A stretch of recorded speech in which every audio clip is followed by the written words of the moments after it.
This video presents content from Chapter 3 of the book, Sustainable Living and World Peace, from a section entitled 3 Pillars of Sustainability: Economic, Social, and Environmental. Our understanding of what sustainability is has evolved over the years. The popular definition of sustainable development from the World Commission on Environment and Development of the United Nations in 1987 is sustainable development is development that meets the needs of the present without compromising the ability of future generations to meet their own needs. The 2005 United Nations World Summit generated a description of sustainable development that depended on 3 components: economic development, social development, and environmental protection. In order to work toward complete sustainability, each of these 3 pillars must be operating and functioning supportively with each other. A problem within any of the 3 pillars can lead to trouble within the other pillars, stifling efforts to work toward complete sustainability. It appears that many people believe the term sustainable development suggests there must be some lessening of economic growth and development in an effort to preserve the environment. We have been conditioned to think that economic development and environmental stewardship are opposing forces. We have been led to believe that promoting environmental quality will automatically result in some loss to the economy. That may end up being the case in our current way of thinking. Our business as usual attitude keeps us thinking in terms of trade-offs instead of being able to grow our economy as well as maintain a quality environment. However, the truth is that we should be able to have both, and it all depends on how we innovate to ensure that the environment does not suffer because of our economic growth. Our concept of 3 pillars of sustainability, with each one needing to be equally strong for complete sustainability, would not support the notion that we will be suffering economically or living more meagerly because we choose to sustain a quality environment. Sustainability does not mean that we have to live in worse economic conditions. It does not mean we have to have decreased human opportunity, decreased value of goods and services, or have a poorer quality of life.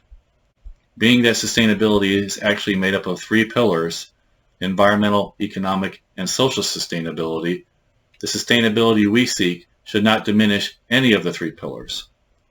Our quest for economic growth should not be destructive to the environment or result in social constraints. At the same time, our quest for environmental integrity should not cause economic hardship, decrease in opportunity, or the loss of personal freedoms. What sustainability does mean is not using capital, financial capital, or natural capital in deficit spending scenarios and then calling it growth. We have to make sure not to undermine the natural resource basis or the financial basis of our economies while expecting continuous returns and growth. These bases need to be maintained and invested in. This needs to be done in order for returns to continue to provide us with increased opportunity and value indefinitely into the future for a developing and peaceful human population. Using the term sustainable implies that something must be able to exist in perpetuity without threat of collapse or failure. Therefore, we will be looking not only for long-term, but actually for something to be sustained without end into the future. Many people that advocate a balanced budget without deficit spending understand the term sustainability related to the economy. Not only is it irresponsible spending, but also continuous deficit spending is really a borrowing from the future to benefit the present. This places the long-term existence of our society and its values in jeopardy due to economic unsustainability threatening social sustainability, revealing an example of the link between 2 of the 3 pillars. Sometimes borrowed money could be looked at as an investment if it is supposed to bring a return sometime in the future. However, if it is just deficit spending, continuous borrowing from the future, and fooling ourselves into thinking we're experiencing real growth, then it is unsustainable to keep borrowing at a rate that is excessive compared to income. It is sort of like buying a bunch of things on a credit card and saying you are wealthy now that you have a bunch of stuff purchased with borrowed money. This also takes away from future generations' opportunity to experience real growth or to deal with disasters and unforeseen events because they will now have to contend with historic debt as a part of their economies. It is the same thing with the environment. Just as there is a realistic solution to the economy, there is a real solution to the environment. Continuously taking from the environment and expending natural capital beyond its ability to recover is not real growth.